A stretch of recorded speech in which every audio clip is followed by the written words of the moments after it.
Hey guys, this is Leslie, and Leslie found me on the TikTok. And Leslie came to me because she doesn't know what to do with her hair when she gets older. Now, let me add that me and Leslie are the same exact age, and we all run into this rut of what should we do? If we cut our hair short, we're a Karen.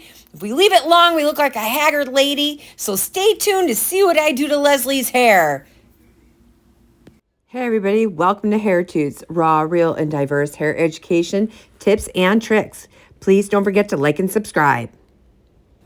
So hey guys, so I don't color hair that I'm cutting off, so there it goes. So this is a twofer because I'm going to cut her hair and then I'm going to color it.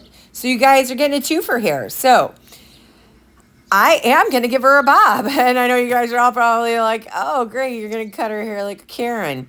But like, what are our choices? I can give her like a really, really long haircut that's going to drag her down. And I always say when we get a little bit older that we need to like push our hair away from our face because it's an optical illusion, guys. So if you have all this hair hanging on your face, it's just going to put focus on what's hanging down on our faces. Now we are in our later 40s, myself included, and we need to lift up, we need to volumize, and we need to get things away from our face to lift our cheekbones, lift our faces, and make us look bright and happy and youthful.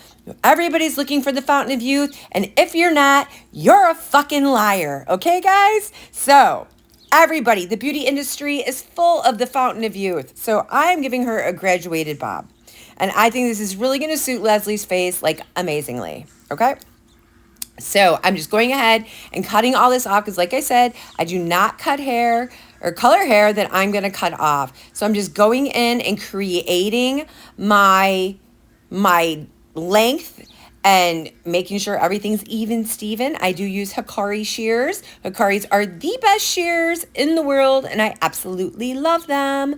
So I'm just taking my sections, I'm dropping them down, I'm angling them back into my graduated area. As you can see, I keep pushing Leslie's hair because she keeps moving it. Stay still, Leslie. Tight like a tiger, lady. So now I'm going to add some layers in there, and it's super serious time now. So I am going to do everything towards the stationary guide on the top of the head. So we are increasing the layer up and through here, and I'm just going to blend that into there. I do want heaviness, more or less layering around the face, more towards the back. Guys, it's going to be a very tousled kind of look. I do some cutting afterwards, which I do not have video of, but this is when we just started videoing haircuts because everybody wanted haircut videos. So I'm just going in and creating all of that layering around the top of the head, creating the texture.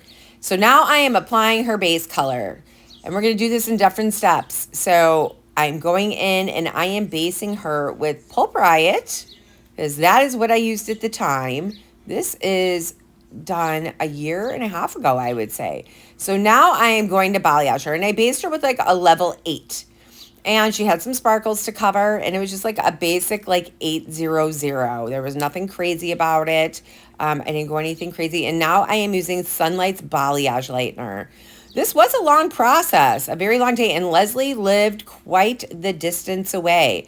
So I am grouping the hair together, and I didn't really go in and do any sort of like pull through because I wanted to add the dimension in on my own with my hands. And as you can see, in between the other balayage piece is a low light. You're going to see me paint some low lights here in a minute. But with balayage, with sunlights, you really need to paint really, really heavy and really, really thick. And I do speed this up, guys, so don't think I'm beating the crap out of her because I'm not. When we speed things up, it does kind of look a little bit more aggressive, but hey, guys, it's for your viewing pleasure, okay? You got to speed it up a little bit. So just going in and I am bricklaying the back sections. I'm doing some V's and I'm doing some solid panels as well. Some like what I call big fatty singles. And just really laying that lightener on really thick. If it ain't white, it ain't light. I will glaze her afterwards. I do use Olaplex in all of my formulas. 1/16 of an ounce to 1/32 ounce Olaplex in my 1 ounce. As you can see, I am constantly readjusting her head because the tension of the client is very important. And I tend to have clients like when I pull to help me, and that just doesn't work. So there is a low light and there is another low light. See, I left that little hint in there for me to talk about it. So that is just the 800, but I only use like 6 volume with that through the ends. Now, when in doubt, weave it out, guys. So if you don't know what to do with the top of the head, deep weave it and paint it. And now you can see I went to my bigger brush. This is like technically my loader brush, but I like painting with it because it covers more area. I like to cover more area. So when I'm painting, I don't like to do little pieces at a time. I like to cover as much territory as possible. And sometimes I will smooth with my fingers. I do not wear gloves when I paint hair because first off, gloves give my hands cramps. Secondly, I have a wet towel next to me. So don't anybody be worried. I am constantly wiping my hands because I do not want to transfer balayage lightener or tint onto any other part of the hair. And as you can see, I ran out. So I used my brush and load my panel just one more time. I use the saran wrap to incubate. And as you can see, I am making little V's in through the hair. And if you can envision those, those create points, which create ridges.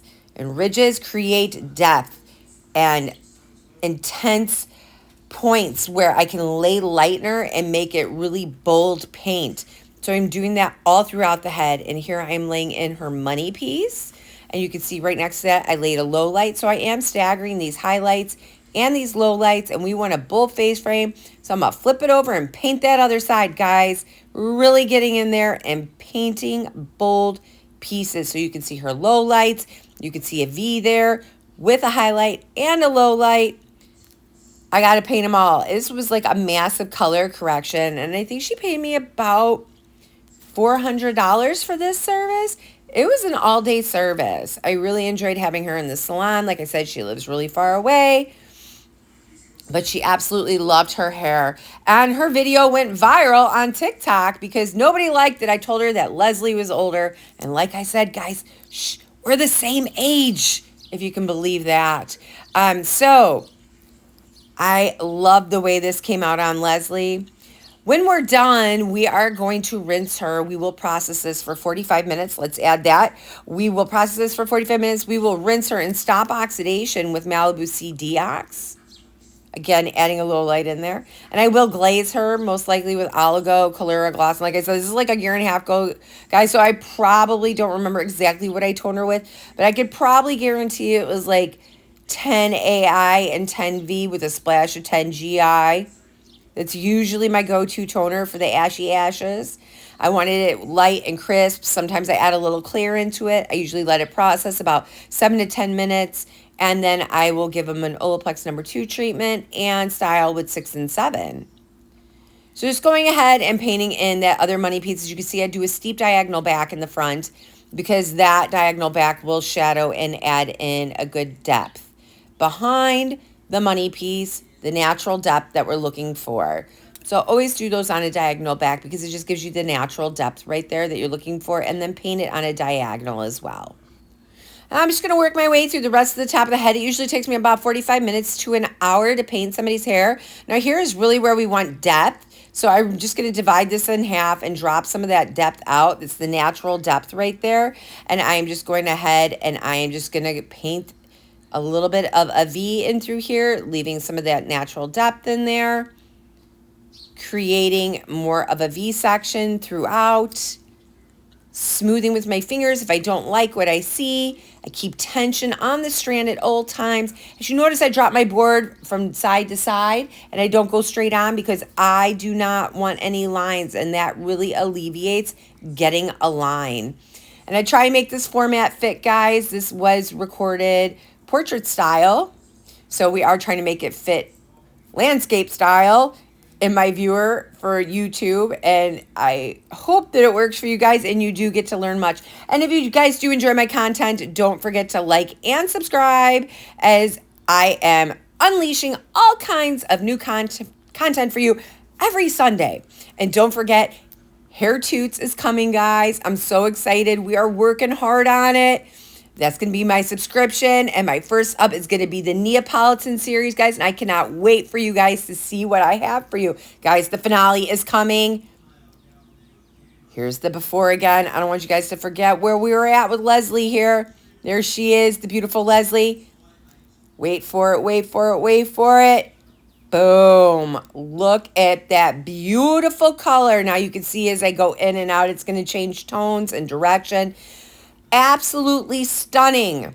Loved everything, how this came out. I was so happy. Again, if you guys like, don't forget to subscribe and hit the ding dong. See you guys later. Love ya. Bye-bye.